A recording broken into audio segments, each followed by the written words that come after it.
అని కూడా అటు ఇండస్ట్రీ పరంగా కూడా మాట్లాడుతూ ఉన్నారు. మరి దీనికి సంబంధించి మరింత సమాచారం మనకి ఆల్రెడీ ఇండస్ట్రీ నుంచి ప్రముఖ ప్రొడ్యూసర్ చిట్టిబాబు గారు ఫోన్ లో ఉన్నారు. ఆయనతో మాట్లాడి మరిన్ని విషయాలు తెలుసుకుందాం. రైట్, చిట్టిబాబు గారు అసలు చెప్పండి, మంచు మనోజ్ ఫ్యామిలీ అంటే మంచు మోహన్ బాబు గారు ఫ్యామిలీకి సంబంధించి వివాదాలు ఎప్పటికప్పుడు బయటపడుతూనే ఉంటాయి. మరి ముఖ్యంగా ఒక ఆస్తి కోసం తన కొడుకుని ఈ విధంగా వేరే వాళ్ళ చేత దాడి చేయించడం అనేది ఎంతవరకు కరెక్ట్ అంటారు? మీకున్న సమాచారం ఏంటి? దాడి చేయించడాలు ఇవన్నీ ఎక్స్ట్రా బిల్డప్ మాటలమ్మా. దాడి కాదు, ఘర్షణ జరిగింది. ఘర్షణ అనేది ఆ కుటుంబాల్లో ఆస్తులు వీటి మీద ఘర్షణ జరుగుతాయి.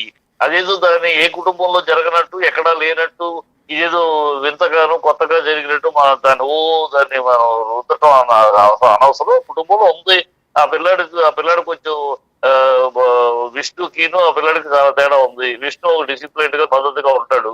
ఈ పిల్లాడు కొంచెం అలాగే కెరీర్ కూడా నాశనం చేసుకుంది. అలాగే అతను ఒక పద్ధతి గలవాడు కాదు, ఏదో అండదండగా ఉంటాడు. అతను ఆ టెంపర్మెంట్ డిఫరెంట్ టెంపర్మెంట్. ఆ టెంపర్మెంట్ డిఫరెంట్ వల్ల తండ్రి డెఫినెట్ గా టెంపర్మెంట్ కరెక్ట్ కాదు అని మందలు జరుగుతుంది. దాని మీద గొడవలు జరుగుతుంది. దాని మీద ఆస్తులు పెళ్ళైన కాడ నుంచి అతను మొదలైంది.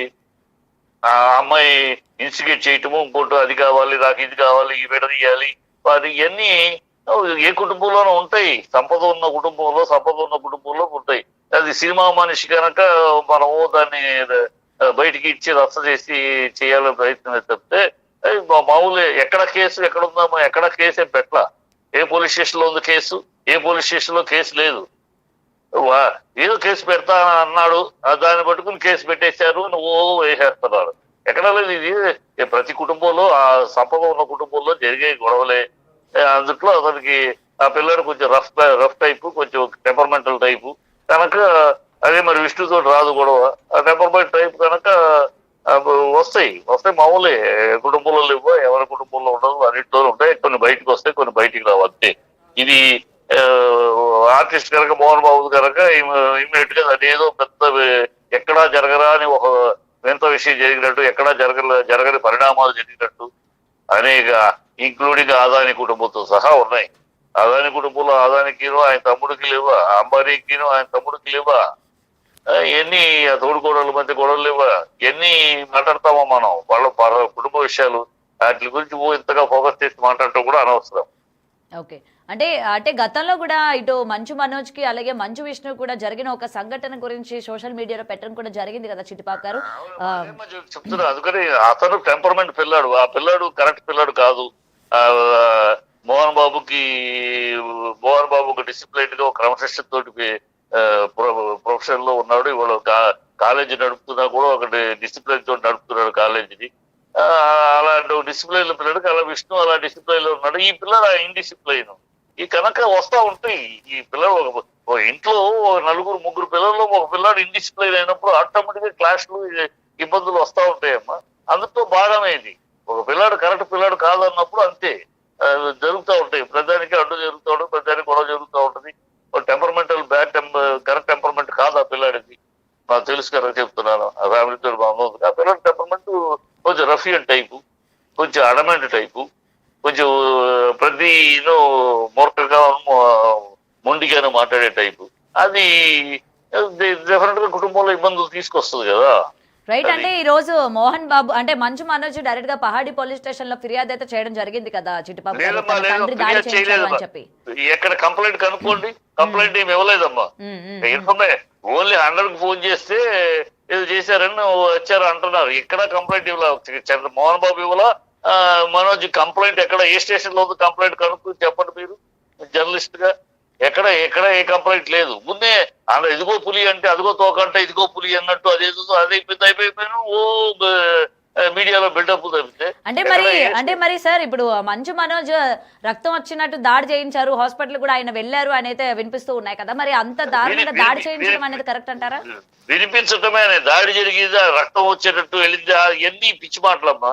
దాడి అంటే వాడు కొంచెం రఫ్ గా మాట్లాడుంటే తండ్రిగా దెబ్బ కొట్టుంటాడు. ఏముందో తండ్రిగా అధికారం లేదు కొడుకుని కొట్టడానికి. దానికి మళ్ళీ చట్టాలు రూల్స్ కావాలా? ఒక తండ్రిగా మందలు వాడు సరిగ్గా బిహేవ్ చేస్తుంటే, సరిగ్గా సమాధానం చెప్పుకోవడం, తప్పుగా బిహేవ్ చేస్తే కొట్టుంటాడు. ఏముంది? ఒక తండ్రిగా కొట్టకూడదు కొడుకుని. దానికి కూడా చట్టము గడిది గుడ్డు కావాలా? ఏమంటున్నారు ఇది? ఇదేమన్నా అమెరికాలో ఉన్నామా, ఫారిన్ లో ఉన్నామా? బిడ్డలను తల్లిదండ్రులు కొడితే కేసులని మన ఇండియాలో ఉన్నాం. ఇండియాలో తండ్రి బిడ్డను కొట్టడం తప్పు కాదు. తప్పు చేస్తే తప్పు కొడతాడు మీ తండ్రి. దానికి ఏదో కొట్టాడు కొట్టచ్చా అంటే కొడతాడు తండ్రిగా, ఎవరు బయట కాదు కదా, కొడుకే కాదు. మనోజ్కి మోహన్ బాబు కొడుకేగా. తప్పు చేస్తే కొడతాడు, తంతాడు, ఏముంది, తప్పేముంది? Okay right. అంటే ముఖ్యంగా అంటే ఇండస్ట్రీ వ్యక్తులు కాబట్టి ఈ విధంగా ఆస్తుల గురించి గొడవ పడ్డం అన్నది కూడా కొంచెం చర్చనీయాంశం అయింది. మరి దీని మీద ఏమంటారు చిట్టిబాబు గారు? చర్చనీయాంశం ఎందుకు కావాలమ్మా? ఆస్తులు గొడవలు ఏ ఇళ్లలో లేవు, ఏ కుటుంబాల్లో లేవు, ఏ రియల్ ఎస్టేట్ కుటుంబాల్లో లేవు, ఏ ఇండస్ట్రీ కుటుంబాల్లో లేవు, ఏ ఫెమిలియర్ కుటుంబాల్లో లేవు, ఏ ఆస్తులు సంపద ఉన్న ఇళ్లలో ఏ ఇళ్లలో లేవు. ఏమిటి చర్చనీయాంశం? ఎందుకు చర్చనీయాంశం? అదే వాళ్ళ ఇంట్లో వాళ్ళ గొడవ, కుటుంబ సభ్యులు వాళ్ళ మధ్య జరిగే ఆస్తులు కూడా పంపకాలు గిప్పకాలు తేడా, వాడు నాకు ఇది కావాలంటూ, అది కుదరదు ఇది అంటూ ఇవి జరుగుతూ ఉంటాయి. అదేదో చర్చనీయాంశంలాగా, అదేదో పెద్ద సమాజంలో పెద్ద విశేషంలాగా ఎక్కడా జరగద్దు ఇక్కడ జరుగుతున్నట్టు, ఎవరు చెయ్యింది ఇక్కడ చేస్తున్నట్టు ఎందుకు చర్చనీయాంశం అవ్వాలి? వాళ్ళ ఇంటి విషయం, ఇంటర్నల్ విషయం. ఆ ఇంటర్నల్ విషయం మీకు ఎందుకు చర్చ కావాలి? మీరు ఎందుకు దాని గురించి చర్చించాలి అసలు? అంటే చిట్టిబాబు గారు, ఏదైనా సరే ఒక కుటుంబంలోని పిల్లలందరినీ కూడా ఒకేలాగా చూడాలి కదా. అటు విష్ణుని, లక్ష్మీ మంచుని ఒకలాగా, లేకపోతే మంచు మనోజ్ని దూరం పెట్టడం కావచ్చు. మరి ఈ విధంగా అంటే ఒక కుటుంబంలో ఉన్నప్పుడు మీరు అన్నారు కదా వివాదాలు జరగవా అని. నిజంగా జరుగుతాయి. అలాంటప్పుడు ఎవరిది వాళ్ళకి ఇచ్చి సెటిల్ చేసేస్తే అయిపోతుంది కదా. ఎందుకు ఈ రోజు ఒక ఇండస్ట్రీలోనే ఒక పెద్దగా ఉన్నప్పుడు ఈ విధమైన ఎందుకు అని చెప్పి కూడా అనుకుంటున్నారు కదా. మీరు చెప్పే నీతి సూత్రాలు మాత్రం మోహన్ బాబు తెలియదా? సెటిల్ చేస్తే అయిపోద్దని తెలీదా అని? మీరు చెప్పే నీకు సూత్రాలు మోహన్ బాబుకి తెలుసు. మోహన్ బాబు తెలియకపోవడం కాదు, కుటుంబానికి తెలుసు, వాళ్ళ నిర్మలకి తెలుసు. తెలిసినా వీడి టెంపర్మెంట్ వల్ల వాళ్ళు సాగట్లేదు.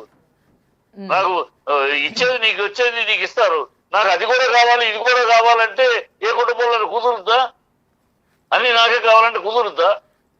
నీకు ఇచ్చేది నీకు అందుతుంది, జరుగుతాయి. అందుకని ఈ క్లాషెస్ అనేది ఏ ఇంట్లో అయినా జరుగుతాయి. సాటిస్ఫాక్షన్ అనేది నాకు అందింది, నాకు సాటిస్ఫాక్షన్ అనే కుటుంబం కొంతమంది ఉంటారు. లేదు నాకన్నా తనకు ఎక్కువ వచ్చింది, తనకన్నా ఎక్కువ వచ్చింది, నాకు ఇచ్చిన బిజినెస్ పెరగలేదు, తనకి ఇచ్చిన. ఇప్పుడు అంబానీ తమ్ముడిది ఏంటి? అంబానీకి పంచుకున్నాక అంబానీ బిజినెస్ పెరిగింది, అంబానీ తమ్ముడిది బిజినెస్ తగ్గింది.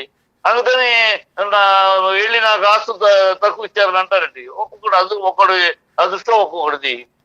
అలాగే పంచినప్పుడు తన ఆస్తి, తన ఇది విష్ణుది పెరిగింది బ్రహ్మాండంగా, మంచి కూతురుది పెరిగింది, నీది పెరగలేదు, నువ్వు కొన్ని తప్పులు చేసావు, నువ్వు నష్టపోయావు. దానికి వాళ్ళది కూడా ఇవ్వమంటేట చాలా ఉంటాయి విషయాలు ఇందులో చర్చించుకోవడానికి. అది మీ పబ్లిక్ లో చర్చించాల్సిన విషయాలు కావు. ఈ కుటుంబ విషయం. మీ ఇంట్లో మన ఇళ్లలో అందరూ అలాగే సమానంగా చూస్తున్నారా? అందరికి అలాగే ఉంటాయా? ఎన్నిళ్లలో కూతురు అంటే కొంచెం ఎక్కువ ఇవ్వటము, దానివల్ల కొడుకులకు తక్కువ ఇవ్వటము, లేదా పెద్ద కొడుకు ఎక్కువ, చిన్న కొడుకు తక్కువ, ఎన్ని కుటుంబాలు లేవు? ప్రతి కుటుంబంలో ఉండేదే. సంపద ఉన్న చోటల్లా ఉంటుంది. సంపద ఉన్న చోటల్లా ఈ క్లాసెస్ ఇద్దరు ముగ్గురు ఒకే బిడ్డ అయితే ఉండదు, ఇద్దరు ముగ్గురు బిడ్డలు ఉన్నప్పుడు ఉంటుంది. రైట్. అయితే అంటే చిట్టిబాబు గారు చెప్పండి, మీకు మోహన్ బాబు గారితో చాలా మంచి సంబంధం ఉంది, ఎప్పటికప్పుడు మాట్లాడుతూ ఉంటారు. అయితే మీరు చూసినంత వరకు ఏ విధంగా పిల్లల పట్ల ఆయన ఉంటారు ఏంటి అన్నది ఏమైనా తెలుసా? ఆయన పిల్లల పట్ల చాలా ప్రేమగా, చాలా బాధ్యతగా ఉంటాడమ్మా. చాలా బాధ్యతగా ఉంటాడు. నాకు తెలుసు పిల్లల పట్ల ఎవరికి ఏంటి, ఎవరి కెపాసిటీ ఏంటి, ఎవరి నాలెడ్జ్ ఏంటి, ఎవరికి ఏం అప్పచెప్పాలి అన్ని చాలా క్షుణ్ణంగా, చాలా అధ్యయనం చేసి, చాలా పద్ధతిలో అప్పచెప్తాడు. అది అప్పచెప్పాడు, అలాగే అప్పచెప్పాడు. కానీ ఈ పిల్లాడు టెంపర్మెంట్ ఫెలో అవడం వల్ల అతను కొన్ని పోగొట్టుకున్నాడు. దానికి బాధ్యుడు కాలేడు కదా మోహన్ బాబు ఏమి పక్షపాతం ఉన్నవాడు కాదు, పక్షపాతంగా చూసే బాబత్ కాదు. బయట వాళ్ళకే పక్షపాతం లేకుండా చూస్తాడు, తన దగ్గర పనిచేసే వాళ్ళకి. తన బిడ్డలకు ఎందుకు పక్షపాతం చూపిస్తాడు? బిడ్డలకు సవ్యంగా ఎవరికి చేయాలని చేస్తున్నాడు. ఇంకా తను ఉండగా ఉన్నాయి, తన తదనంతరం ఇంకెవరెవరికి ఏదేళ్లలో కూడా అది రెడీగానే ఉన్నాయి. అది తన దృక్పథంలో నా అయితే తదనంతరం చిట్టిబాబు గారు స్టార్టింగ్ నుంచి కూడా అంటే మౌనికతోని పెళ్లి కావడం మనోజ్ అంటే మోహన్ బాబు ఫ్యామిలీకి ఇష్టం లేదు, అందు కారణంగానే ఆయన దూరం పెట్టారు అని కూడా వస్తూ ఉన్నాయి. మీకు తెలిసినంత వరకు నిజంగానే మౌనికకి అలాగే మనోజ్కి పెళ్లి చేయడం మోహన్ బాబు గారికి ఇష్టం లేదా అండి? ఇష్టం లేకపోవటం అనేది ఆ టెంపరీ ఆ టైంలో డెఫినెట్ గా ఇష్టం లేదు. ఆ అమ్మాయికి రెండో పెళ్లి, నువ్వు రెండో పెళ్లి, ఇవన్నీ సవ్యంగా ఉంటుందా? ఉంటాయి కదా, ఏ కుటుంబంలో లాంటిది మీ ఇంట్లో అయినా ఉంటుంది, అలాంటి సందర్భం వస్తే నా ఇంట్లో అయినా ఉంటుంది అలాంటి ఆ ప్రశ్నలు. అలాగే ఇష్టం లేదు, కానీ పెళ్లి చేసుకున్నారు. పెళ్లి చేసుకున్నాక ఇప్పుడు ఆ అమ్మాయి ప్రోద్బలంతో ఆ అమ్మాయి ఇన్స్టిగేట్ చేస్తా ఉంటే వీడు ఒక్కొక్కటి వచ్చి నాకు అది ఇవ్వండి ఇది ఇవ్వండి అని అడగటము, ఆ అమ్మాయి ఇదే ఎక్స్పెక్ట్ చేసింది. ఆ అమ్మాయి కరెక్ట్ గా ఉండదు, మన ఇంటికి సరిపడ కోడలు కాదు అమ్మాయి టెంపర్మెంట్ లో, అందుకని మొదటి పెళ్లిలో జరిగిన సందర్భాలు కూడా ఇవి ఉన్నాయి కనుక అమ్మాయి కరెక్ట్ కాదు అని మా ముందు కరెక్ట్ లేదు, నేను ప్రేమించే పెళ్లి చేసి సరే ఓకే డన్, అందుకని పెళ్లి మరి కరెక్ట్ గా అన్నప్పుడు లక్ష్మీ మంచే మొత్తం కూడా నిలబడి తన తమ్ముడికి మొత్తం పెళ్లి చేయడం కావచ్చు, మొత్తం లక్ష్మీ మంచే మొత్తం తీసుకుంది కదా బాధ్యత. ఎప్పుడైతే మోహన్ బాబు నాకు ఇష్టం లేదు వద్దన్నాడో ఇక అక్కగా తను నిలబడింది. అక్కగా తను ఎవరో ఒకళ్ళు ఉండాలి కదా, ఎవరు విష్ణు రాడు, నాన్న రాకపోతే విష్ణు రాడు కనుక నేను వస్తాను అని. ఆడపిల్లకి ఎక్కువ చనువు, మోహన్ బాబు దగ్గర ఎక్కువ నోరిప్పి మాట్లాడగలిగేది ఈ అమ్మాయి. మిగతా ఇద్దరు పిల్లలు మాట్లాడేవాళ్ళు కాదు, మాట్లాడడానికి. ఇప్పుడు మనోజ్ మాట్లాడతాడు కానీ ఇద్దరు పిల్లలు ఇప్పటికీ, విష్ణు ఇప్పటికీ మోహన్ బాబు నోరు తెరిస్తే తను ఆగిపోతాడు. ఇప్పటికీ ఆ భయభక్తులు ఉన్నాయి. ఈ పిల్ల కొంచెం చనువు ఎక్కువ ఉంటుంది, ఆడపిల్ల కదా, తండ్రికి ఆడపిల్ల దగ్గర చనువు ఎక్కువ కదా, కనుక చనువు ఎక్కువ ఉండటం వల్ల కొంచెం ఒక స్టెప్ అహెడ్ వెళ్తుంది. ఆ స్టెప్ అహెడ్ వెళ్ళటంలో నాన్నకి ఇష్టం లేకపోతే నేను ఉన్నాను లేని వచ్చేసి అంతే తప్పితే దాంట్లో ఏముంది. ఇప్పుడు ఆ పిల్ల మోహన్ బాబు అందరినీ సమానంగా చూసుకుని చేశాడు, చేస్తాడు కూడా. ఇంకా తదనంతరం కూడా ఇంకా ఏం చేయాలో కూడా అన్ని లెక్కలు ఉన్నాయి అతనికి, ఏమీ క్యాల్కులేషన్ లేకుండా లేడు. ఇలా ఒకళ్ళు తక్కువ ఒకళ్ళు ఎక్కువ చేసే బాబత్ కాదు. అదే చెప్తాను, తన దగ్గర పనిచేసే వాళ్ళకే పక్షపాతం చూపించాడు, ఇంకా తన బిడ్డలో చూపిస్తాడా? అదే, ఎందుకంటే ఇటు మంచు మనోజ్ ఫ్యాన్స్ ఎవరైతే ఉన్నారో వాళ్ళు కూడా అంటే మంచు మోహన్ బాబు ఎంత కోపంగా ఉంటారు, ఎటువంటి సందర్భాల్లో ఎలా రియాక్ట్ అవుతారు అన్న విషయాలు మనం ఎప్పటికప్పుడు వీడియోలో చూస్తూ ఉంటాము. మరి ఒక మనోజ్ వైపే ఎందుకు ఈ విధంగా ఉన్నారు అని చెప్పి కూడా ఫ్యాన్స్ కూడా వాళ్ళు బయటకు వచ్చి మాట్లాడుతూ ఉన్నారు కదా. మోహన్ బాబు కోపంగా ఉంటాడు, ఎప్పుడు కోపంగా ఉంటాడు, తప్పు జరిగితే కోపంగా ఉంటాడు, ముక్కు సూటిగా మాట్లాడతాడు. అంతేగాని అనవసరంగా కోపం చూపించడే, అనవసరంగా ఎవరి మీద లెగవడే. వాడు తప్పు మాట్లాడితే అది తప్పు అన్నప్పుడు ముక్కు సూటిగా నేరుగా మాట్లాడతాడు. అంతే తప్పితే అది కోపం అంటే ఎట్లా, అది కోపం కాదు, reaction for a bad thing. ఒక చెడు జరిగినప్పుడు, ఒక చెడు మాట్లాడినప్పుడు, ఒక చెడు సంభవం అప్పుడు నోరు మూసుకుని కూర్చోకుండా ముక్కు సూటిగా నోరు పగలించి మాట్లాడతాడు. అది కోపం కాదు, అది reaction towards bad thing, bad incident. అంతే తప్పితే మోహన్ బాబు కోపం బిడ్డలతో అలాగే పెరిగాడు, బిడ్డల్ని అలాగే పెంచాడు, క్రమశిక్షణలో పెంచాడు. చాలా కోపం అవసరమైనప్పుడు కోపం చూపించాడు పిల్లల మీద కోపాలు చూపించడం తండ్రిగా తన బాధ్యతగా చూపించాడు. అవసరమైన వాళ్ళు తప్పుదారి వెళ్తా ఉంటే, తప్పు పనులు చేస్తూ ఉంటే, తప్పు యాక్టివిటీస్ ఏదైనా ఉంటే, తప్పు ఆలోచనలు ఉంటే రియాక్ట్ అయిన సందర్భాలు అనేక ఉన్నాయి. బిడ్డల విషయంలో కూడా తప్పు అంటే తప్పే, అది నా భేదాలు లేవు మోహన్ బాబుకి, తపర భేదాలు లేవు. తప్పు ఎవరిదైనా, తన ఇంట్లోదైనా తన బయటదైనా ఎవరిదైనా తప్పు అంటే తప్పు గట్టిగా ఖండిస్తాడు, నిందిస్తాడు. అదే బిడ్డల విషయంలో కూడా చేశాడు, అలాగే పెంచాడు. అందరూ బాగానే పెరిగారు. ఈ పిల్లాడు ఒకటే కొంచెం రాడికల్ గాను, కొంచెం రఫియన్ గాను, కొంచెం టెంపర్మెంటల్ గా పెరిగాడు. అదే చిక్కు వస్తుంది ఇప్పుడు ఫ్యామిలీలో తలకాయ నొప్పులకి అయ్యే. Right sir, right. Thank you Chittibabu గారు. రైట్, అయితే బ్రేకింగ్ చూస్తున్నాం కదా, మనోజ్ పైన దాడి చేయించారు, తన అనుచరుడు వినయ్ చేత దాడి చేయించారు అని చెప్పి ఇప్పుడు